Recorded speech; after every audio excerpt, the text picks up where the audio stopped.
What is going on, everybody? Welcome back to another episode of the Hero or Zero on the Heroes for Hire podcast. I am joined as always by my best pal, Mr. Shaun. Me and Shaun, I'm struggling. Conor, you'd be forgiven. It's a warm day. We're both struggling here. For those, look, it's edited out now, but that's not our first take of the intro today, folks. I've been put in a warm room. I can't think. His podcasting skills have rapidly decreased. I mean, they weren't good to begin with. Conor, they were the best. You're the best in the game. Certainly the best on this show. If it's true. I give him a compliment and he throws it right back in my face. As I said, this is Hero or Zero. Welcome back to another episode. This is where the show where we choose one comic book character every single week. We talk their good points and their bad points, and we generally just give you a bit of a rundown of everything to do with that character. Now, I normally choose DC, which is, Batman and Superman and all them. And Shaun, he normally does Marvel, Captain America, Iron Man, Doctor Doom, also played by Iron Man. Wow. You know the usuals. Go listen to Monday's episode, guys, because we had some thoughts. It's real good. I've changed my mind on that. I've come around. You come around, have you? Yeah. Did you see the post that he should play all the parts? Yes. He should play everyone in the Avengers. Did you see? It was the worst post I've seen all week, and it's the Doom mask is going to be the Mark 1 Iron Man armor mask. Now, that's the worst thing I've ever heard. We don't want to go back to Monday, but if you want to hear all of our thoughts on all of the recent casting announcements at San Diego Comic-Con in regards to Marvel and all that stuff, that is on Monday's episode. But yeah, this, as I said, it's Hero or Zero, Shaun. Now, last week, you did a report on a Marvel character that I assume bad. That's all I'm saying. Honest, Conor, I can't remember who I did last week. You did Gwen Stacy. Gwen Stacy, Ghost Spider, yes. Ghost Spider, Gwen Stacy. No, very good report, but Thanks, that bud. meant I followed it up this week because what I wanted to do was I wanted to do a character that was not linked to anything, and I wanted to pick a weird 70s villain, because sometimes I just get in the mood for a villain from a certain decade, and I'll go, let's do a weird villain that appeared a few times in the 80s. 70s are an interesting time. 70s and 80s, interesting time for comics, because you're on the tail end of Comics Code and into where they could get proper weird with stuff. So there's this weird overlap. If everyone doesn't know, the Comics Code was they couldn't do like werewolves and like they couldn't do horror shit. characters. Villains could never win. Heroes could never actively harm anyone. Like, there was a whole bunch of stipulations that meant you could not write good stories. Think of Batman 66 with Adam West. Yes, that's what all of comics were for 8 to 10 years. And then they lifted it, and then the comic book writers went insane and just included werewolves and vampires, and were like, let's go all in. Yeah, and heroes who will just torture someone. Like, let's do Punisher. Yeah. We've been sitting on him for years. We've been ready to go, lads. If this is your first episode, you do not have to do anything. If it is your second and above, we would really appreciate 5 stars, a like, a follow, a share, whatever way you want to support the show. We also have a Patreon. It's linked down below, in which every single month we do a brand new movie review chosen by the patrons. And last month's movie, it's last month technically now, because it still feels like July, but it is August. The last month's movie review is The Mummy 2017, starring Tom Cruise. Not the one everyone likes, the other one. No, we also did the one everyone likes as well, if you want to check that out. We should do that again. That is on the Patreon. And yeah, you get invited to listener hangouts every few months, and it's just a good time. It's a good crew to be part of. Yeah. You get to hang out and chat, you get to vote on the movies that we do. And you get a shout out on the main show and stuff like that. So it's a lot of fun. And it helps us keep making it, which is also a really nice benefit. Also super great. And I promise I'll get the intros properly done from now on, because, I mean, if I don't, they might kick me out of the Patreon, and I don't want that, Shaun. I don't want that. No, because I'll be honest, if he leaves, I'm not doing this on my own. I can't. I'm not able for it. I can imagine you. Imagine if I was just like, I'm out. If we had a massive falling out, and I left, and you were just left with this. Every episode would be sporadic and stream of consciousness. There would be no planning. Nothing would actually get done or talked about. And another thing I don't like. Another rant for me to go on. So I am going to be doing this week a man otherwise known as Alexander Sartorius, Shaun. That sounds like a a counsellor or something like that. From the 70s, but his character heavily influenced one of my favourite villains in my childhood, which was Derek Powers, the villain from Batman Beyond, the animated series. Now, Derek Powers was called Blight, and he was made of basically radioactive energy and all that stuff. But the inspiration behind his character was none other than Alexander, and he's got a PhD because he's Dr. Phosphorus. Oh, yeah. Great name. Perfect. Like, people were just starting to learn about phosphorus at the time. It was 1977. It was hot in the heels. You know, it was on everybody's lips. You couldn't walk down the street without hearing a newsie shout phosphorus. Stop. Vietnam had died down and now phosphorus was in big. It was the next, put it in your coffee, they said. It was that and linoleum were the two big things. The linoleum is still massive in Ireland, I will say. So the creators were Steve Englehart and Walt Simonson.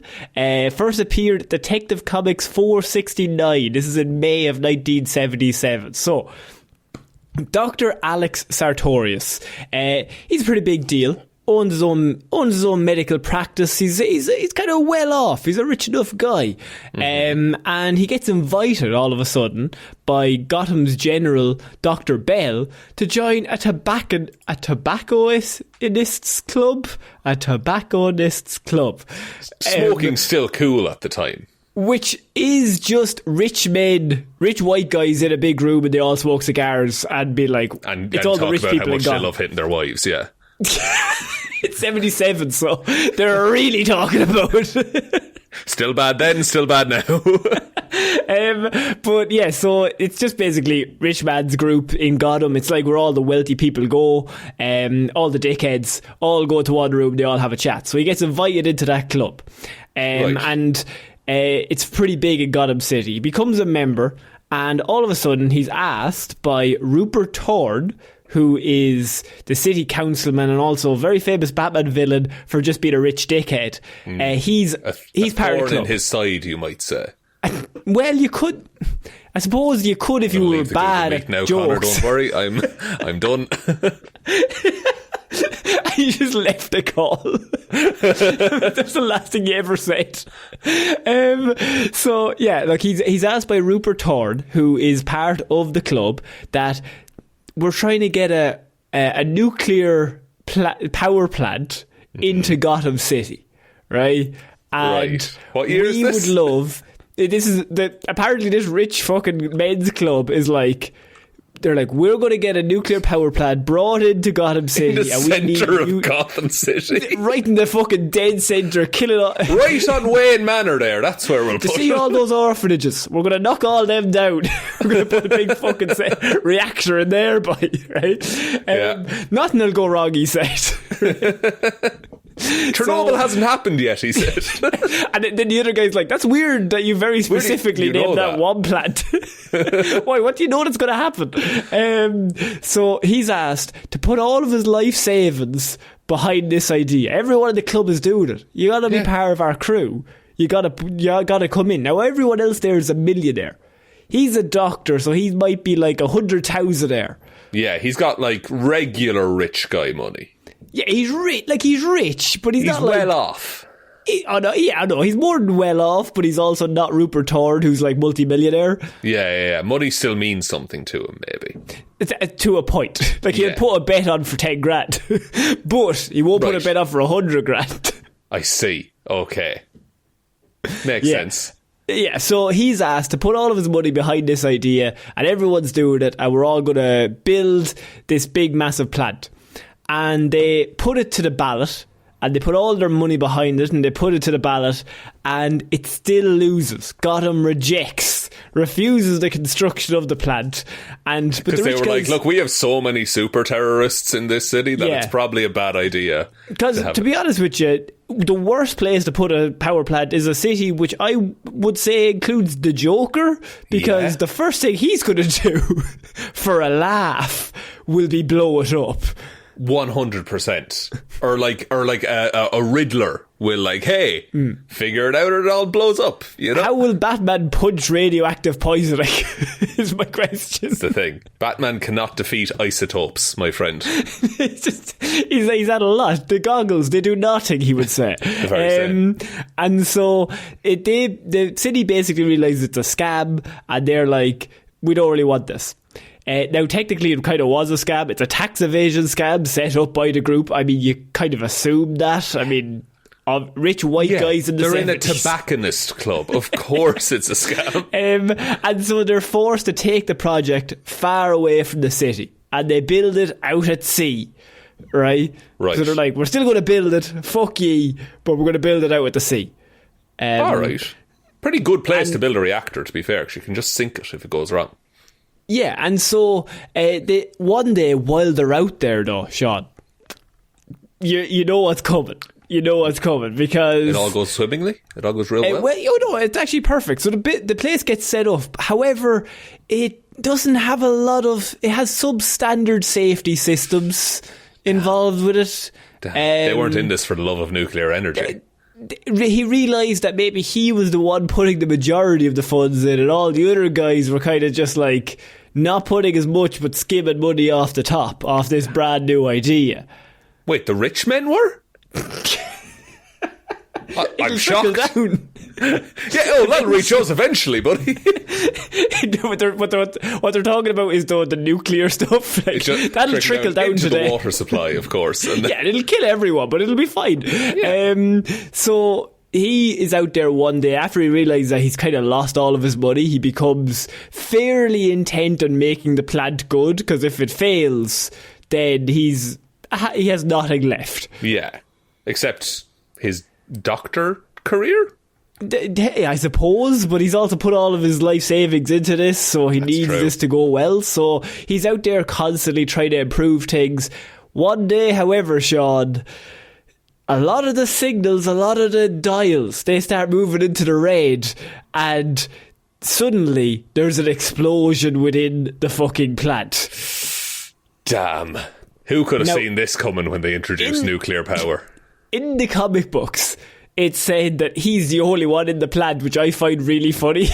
He's working all the machines himself. No, I think when I was reading it, how they explained it was everyone had gone home for the day. I don't think people go home from a nuclear plant. I think there's a 24-hour crew. Yeah, I think you do it in shifts. Like, I would say you wouldn't bring everyone in at 9 and finish at 5. You're like, you come in from 9 to 5, and then John, you come in from 5 to maybe 12. I think if like a petrol station can stay open 24 hours, like surely a nuclear plant can as well. So in the comic books it said everyone went home. He's the only one left. Why? And it explodes. He has no business being alone in a nuclear power plant.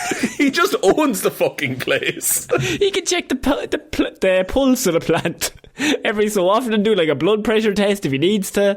But he's not even there to help anyone. Like, he's just walking. He's Millhouse walking around the factory. Is what he is. And while it's exploding, he runs and he hides behind a load of sandbags. It's exploding. Genuinely, this is amazing. He jumps behind a load of sandbags. The explosion happens, and that nuclear power goes inside him. Right? Yeah.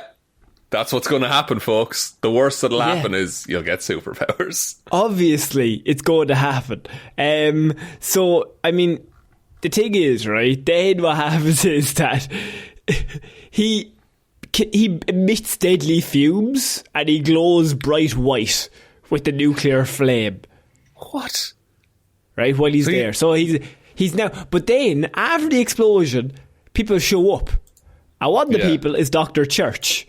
And Dr. Church, who is a rival nuclear technician from a different place, they bring in, and he sees this lad. A doctor in radiation, cool. Yeah, it's the kind of guy you need.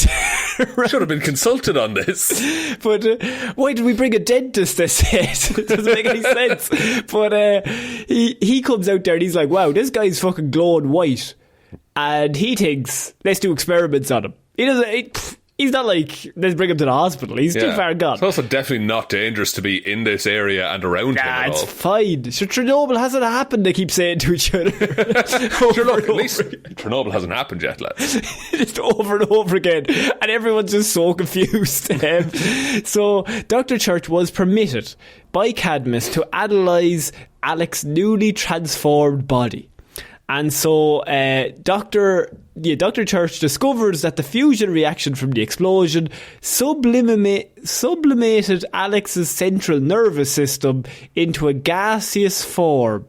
And so he can he's just a gaseous form now, but he's also, just for the cool factor, you can just see his bones, like he's green glow or white glow, and the bone, you can see his skeleton and shit. It's kind of rad.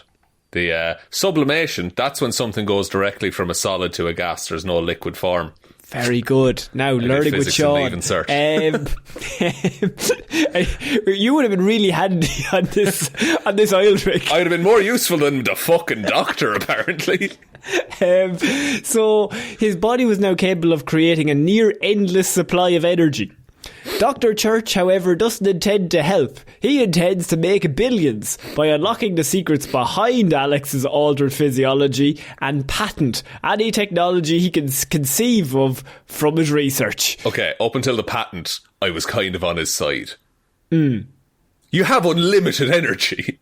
True. That solves so many problems. But you can't really have him around people because he's, emitting all of the energy. Yeah, but like in this one case, could you not just put him in a nice lead-lined house and just have him hang out there and siphon his energy? And give him a little bike that he has to power the whole city on. Yeah. It's not even like you get it from his body. He's just on a bike for ages. They don't think it through at all.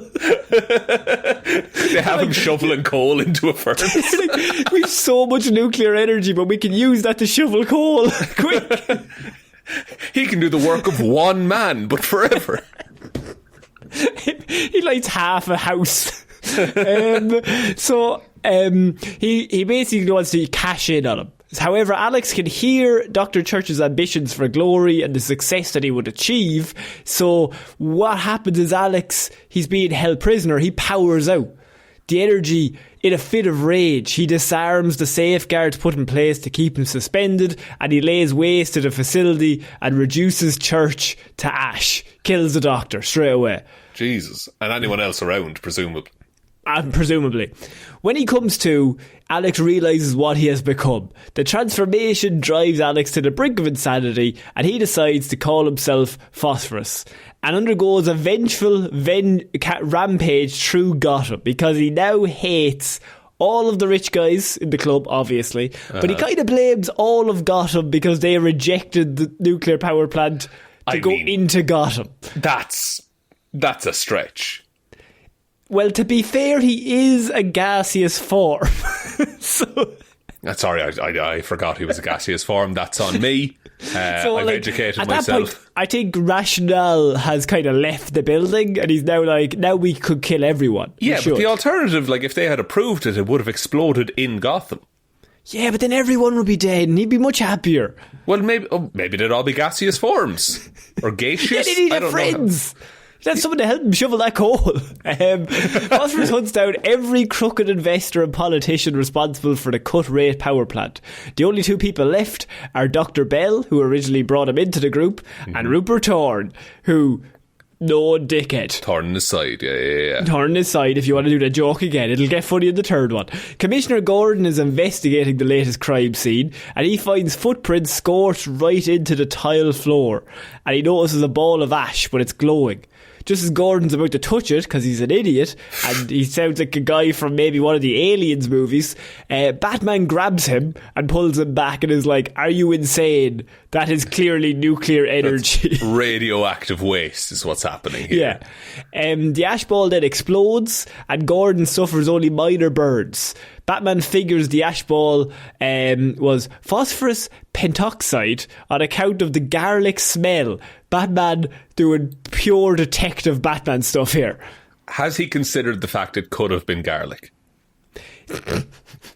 He's like making a lasagna. Hang on a minute.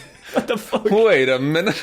The ash ball was created by an oxidation reaction to white phosphorus when it was exposed to the air. Don't need to know that, but that's what happened, apparently. With Gordon now a commission, Councilman Thorne puts Peter Pauling in charge of Gotham PD. Sorry, what's his name? Peter Pauling, and Jesus. You could say he's appalling because the first thing he does, Sean, is he bans Batman's involvement with the police because he works for Thorne and it's all a big conspiracy. And Batman's being a real thorn in his side. But got funny. It got funny. The third time. He came back around. Damn you. This turn of events started to raise Batman's suspicions that Thorne may have been involved in what was going on. And Yeah, because it would. This is definitely weird. He then starts putting things together and he establishes the connection between all of the victims and Councilman Thorne. So the first thing he does, classic Detective Batman, he goes straight to Dr. Bell. And he's like, I gotta go save him. He's next in line if we're going to do the He's thing. a real bad dude. Yeah. But I gotta save him because it's the right He's thing to do. He's gotta save him. So he gets there. And Dr. Bell is working on one of the other people that were impacted called Dr. White. Or Dr. Dwight, I should say. And Dr. Dwight burnt all over. Dr. Bell is looking after him, trying to figure it out. Batman shows up and is just like, you're going to die. Dr. Bell tries to escape the hospital because he's just like, you're an idiot. Classic, actually very Final Destination vibes of like, I'm not gonna die. What are you talking about? I'll be fine. He walks downstairs carrying a bunch of scissors. Yeah, and he runs downstairs. Your shoelaces, no. So Batman, while he's trying to do this, who shows up but the old Doc Phosphorus himself? And he shows up, and Batman tries to immobilise him by causing a water tanker on the roof to fall over and hit him. He just brushes off the flood of water by turning it into steam and then throws Batman off the roof. He then proceeds to burn Dr. Bell into a charred crisp immediately. Another victory for Phosphorus. He's the hero of the story, right? That's the... he's the... Sorry. He's killing billionaires, so... He's killing people who nearly killed a whole city with a nuclear reactor that was poorly built. So technically, yes. He's kind of... Go on. Bruce Wayne, billionaire. But he's not in the group. He's not in the club. He probably knew some of them though, didn't he? His mother or father was probably in that group. Definitely. Thomas Wayne smoked up in there. He's all over that. He's smoking all over that place. Just photos of him all along the wall. Applying a month every month. Saying, I hate pores. And women. I hate pores and women. What a bastard. New t-shirt. So, we're not making that t-shirt. Heroes for Hire endorse this message. Even if they say they don't, they do. If you could wear that jacket, right? So we have the merch store, obviously. So you can buy the merch. It'll say, I hate pores and women, endorsed by the Heroes for Hire podcast. And then have your little Dickie hat on. I think that would be the ultimate. I don't think you can get cool. Outfit. Yeah. Yeah, I think first day outfit, show up and be like, have any questions? I hope you don't. The front of the shirt is I hate pores, and then on the back it's in brackets and women. And so you're surely it can't get any worse. You gotta do the big reveal with the Tums. Yeah. So with Gordon healed, he heads to Blackgate and orders a round-the-clock security detail on Mr. Thorne. So at this point, Thorne has been done for, I think, he committed a small crime and he's been brought to jail. Right. So I think they must have got him on something fucking very small. Yeah, they're very aware that he's hunted for something. But now they're like, he's super aware and he's sitting in Blackgate. So everyone goes to Blackgate to kind of protect them. Gordon's like, everyone go there. Phosphorus makes an explosive entrance by busting down the door to his cell and killing one of Gordon's men. Fortunately, Batman arrives and he douses him with wave after wave of exploding pellets that contain baking soda, Sean. To neutralise the phosphorus. Exactly. So he lays on the prison floor catatonic and Gordon is baffled. I love that. Because Batman, I'm a humble idiot police commissioner. in the comic, he's just like, I don't know what the fuck is going on, Batman, but it worked. It's like, he overdosed on cocaine, of course. Hit him with the old cocaine bombs. A classic Batman move. Batman then explains the sodium bicarbonate from the baking soda can suppress the phosphorus, and then they send him to Arkham so he can be treated, and hopefully a cure can be found for his condition. But right, go on. Surely he needs to go to like a radiation centre, not an asylum. No, send him normal jail, just normal cell, bars. Fine, don't worry about it. Put him in. Everyone coming in, shaking his hand. Yeah. Good to see you. Love to meet you. Kiss a hug there, will you? Yeah. Go on, give us a kiss. So Phosphorus now also has a grudge against Batman for preventing him from carrying out his revenge. And he managed to escape Arkham, causes more trouble. He then starts pumping out noxious fumes into the ventilation system during a rock concert. Bruce and Alfred are attending the concert. What's the concert? Is there a real band? Never said, but it was meant as a charity run, I think. But several audience members died from inhaling the fumes, and 4 dozen others are severely burned, and Alfred is poisoned. So Alfred now was it's in the personal pit at the time, of course. Yeah, he's after hitting 7 headbutts and throwing a few elbows, and he's gone down with the old poison. It happens, folks. Happens to the best of us. He just thought it was part of the gig. Yeah. He was like, I'm hardcore, Master Bruce. You give me that radiation. He's poisoned by the fumes, rushed to the Gotham General, and Bruce suits up and he's like, I only know one person that would do this, and he's made of phosphorus, and I have baking soda at home. I'm gonna fuck him up. Phosphorus, however, he goes to the Gotham Reservoir, where Batman then finds him because he's going to poison the water supply and kill all 7 million of Gotham citizens in one day. Damn. That's an efficient killer right there. Like, there's no... He just puts his hand in the fucking in the water, and he goes, that's going to go through the systems. Everyone needs water. They're going to be fucked. And the thing is, might not kill them today, but it'll kill them over the next 6 months. They will be dropping like flies. Yeah. Just a lot of radiation exposure. Yeah. Within a short while, Batman develops a new batsuit that can withstand the heat. Of course he does, because he's Batman, and it's a classic Batman move. This was also the time where Batman had to have as many new costumes as possible. Of course. So that fits. Yeah, so he tracks him to an abandoned offshore nuclear plant, and during the confrontation, Batman defeats him, and Phosphorus falls into the reactor core and seemingly dies. Now, there's a word in there. Yeah. Dies, right? What does that mean? Indeed, yes. So he comes back every so often. That was his big, massive story that I got involved in. He does come back a different time, and he kidnaps Francine Langstrom to try and catch Robert Langstrom and then fight Man-Bat for no reason. I think he doesn't like Man-Bat, so he's just fighting him. Maybe they're doctors together or something like that? Yeah, I think it's a medical thing more so than just a villain thing. Yeah. I think they're just fighting over doctorates. Over patents and such, yes. Yeah, patents and you know how it is.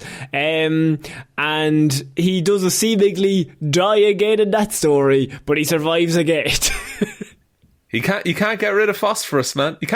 Energy can't be created or destroyed, so he's got to stick around somehow. He does have a cool, fun story in a story called Underworld Unleashed, in which he gets transferred to Bel Rev, and a demon shows up. This is like Underworld Unleashed, so it's not like part of main canon, but it's a fun story where like a demon shows up, offers him greater power than his current state. He sells his soul, but he gains control over his power, so he can like go back to wearing clothes and enjoying things, because he can like lower down the power to like the most minuscule amount. Oh, so he can actually like scale it now. So he can live. So he can be on the Suicide Squad. Is that it? It's just so he can live his life. He even takes on jobs and he becomes a carefree villain, and he abandons all ambition to just do any revenge. He just becomes like a minor villain of like, oh, this is cool. Kind of admire that more, that he's just like, I just want to do this, and now that's all I want. He's fine, you know what I mean? In terms of other media, Batman Beyond, he is the major inspiration for the character Derek Powers, who's the big massive villain in that TV show. His skin is also burned off due to high levels of radiation, and a radioactive skeleton is left. Is there any reason they didn't just use Dr. Phosphorus, or is it because he was like so much of a Bruce Wayne Batman villain? I don't know. I don't really know, actually. But to be honest with you, he was so rare in the comics. He appears in like the 70s for a few issues, then he kind of comes back like once or twice. But I getcha. It wasn't a big thing, so maybe they just took inspiration and just decided to do their own thing. Like how kind of Mr. Freeze essentially showed up in the Golden Age, and then they updated him. Basically like that. So he also appears in the animated, underrated Batman show, The Batman. Love The Batman. It's great. I love The Batman. Is fantastic, and this is through Firefly in that TV show. When he asks his girlfriend to help him steal a phosphorus isotope, she helps him steal it. Garfield uses it to upgrade his arsenal. However, an accident occurs, and he explodes, he gets turned into Dr. Phosphorus. That's really cool.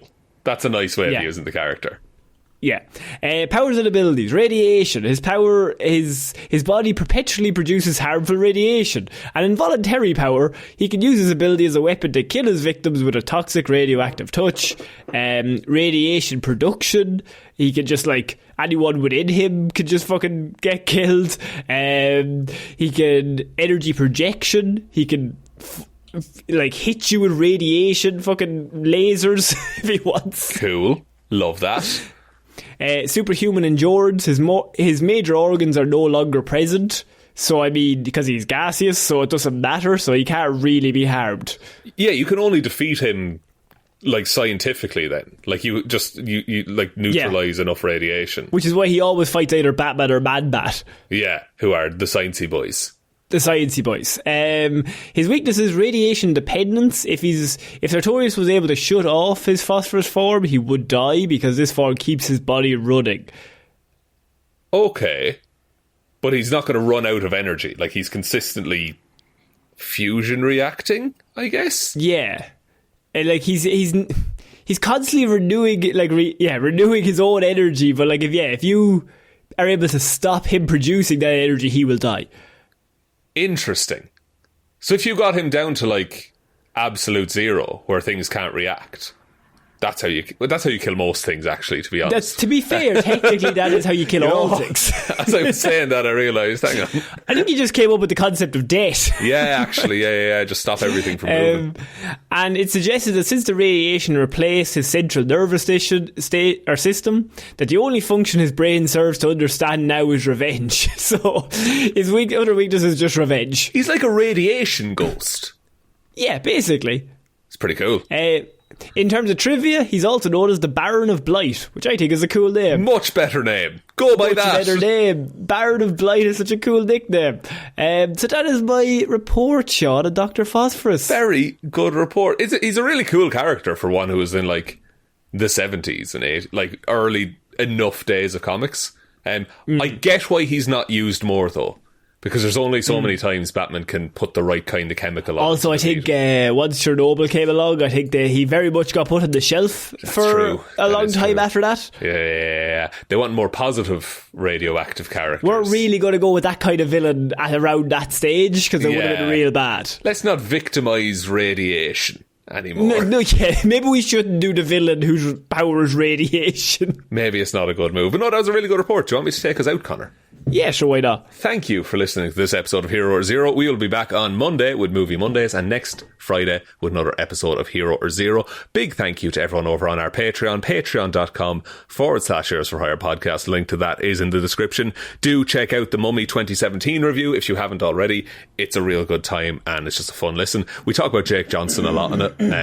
As I was editing, I realised that, but I'm not mad about that. We do also have a merch store, heroesforhire.ie/shop. Twitter is @heroesforhirepod, the 4 is the number 4. Facebook is Detective Divilment's discussion group. Instagram is Heroes for Hire podcast, and the best way to ever help out the show is to tell one human being that we exist. Just a one, please. And I've been... No. Wait. I think that's about it, Conor. I think that's about it.